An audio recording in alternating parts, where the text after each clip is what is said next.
There's a fascinating report out from the Wall Street Journal today about just how much Israel gets whatever it wants from America. They say, quote, White House and State Department officials who were leading U.S. efforts to rein in Israel's military campaign in the Gaza Strip were caught off guard last month when they learned that the Israeli military had been quietly securing supplies of ammunition from the Pentagon without their approval. So they go on to explain that Israel has direct connections at the Pentagon, and they would secure weapons with, quote, little oversight by the political arena. This is an incredible story.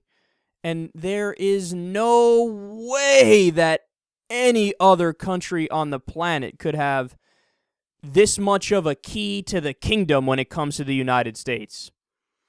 So the legislative and executive branches were totally bypassed, and Israel was doing basically military-to-military deals, or shall I say military-industrial complex to military deals, right? And clearly the judiciary has nothing to do with this, so they're basically just looting the U.S. Treasury with the approval of just a few people inside the Pentagon whenever they please. It's such an amazing story. I already knew that the U.S., our politicians always close their eyes when Israel does something wrong, and they have to declare unwavering support of Israel even as they do an offensive that kills over 1,800 people, about 80% of them civilians. So I already knew that they're sold out to Israel, lock, stock, and barrel. But when you hear this story, even I was like, wait, really? Seriously? That's how bad it is? That's how over the top it is? It's almost like Netanyahu gets what he wants from the U.S. government more than Obama gets what he wants from the U.S. government. So here's the good news, if you could say there's any good news in this story. Quote, the White House has instructed the Pentagon and the U.S. military to put on hold a transfer of Hellfire missiles that Israel had requested during its recent operation in the Gaza Strip. Officials in the White House and the State Department are now demanding to review every Israeli request for American arms individually rather than let them move relatively unchecked through a direct military-to-military channel.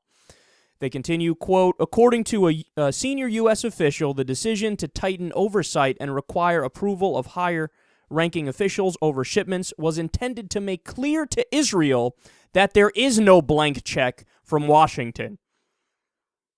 So, ladies and gentlemen, we might actually be witnessing a time in America, which has never happened before, where Israel actually crossed a line and pissed off the president, and pissed off the White House, and pissed off the State Department. And they said, whoa, look, we were fucking over here cheerleading while you're killing 80% civilians in Gaza, over 1,800 people dead, reports of women and children casualties through the roof. The Israeli forces bombed kids playing soccer on a beach. They hit UN hospitals. That's plural. You heard me right. Schools, plural. You heard me right. And the entire time, even our most progressive senators and representatives here, Bernie Sanders, Elizabeth Warren, they had nothing to say about it. No condemnation. But when the White House found out, oh, what are you motherfuckers doing? You're just going directly to the Pentagon and getting whatever weapons and whatever ammunition you want, and you're bypassing me when I got you Iron Dome, you sons of bitches? Think about that, man. It was the Obama administration that gave Israel Iron Dome, or funded a lot of it, right? Knocks down 90% of the Hamas rockets. You want to talk about the gift to end all gifts?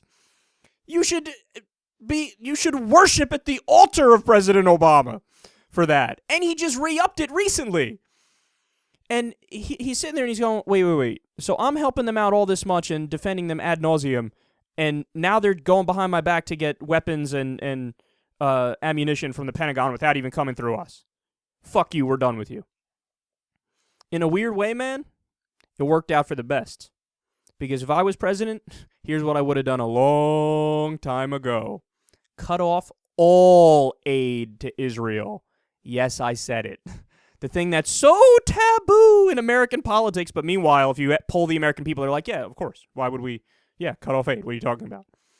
But look, to be fair, I'd cut off aid to most places.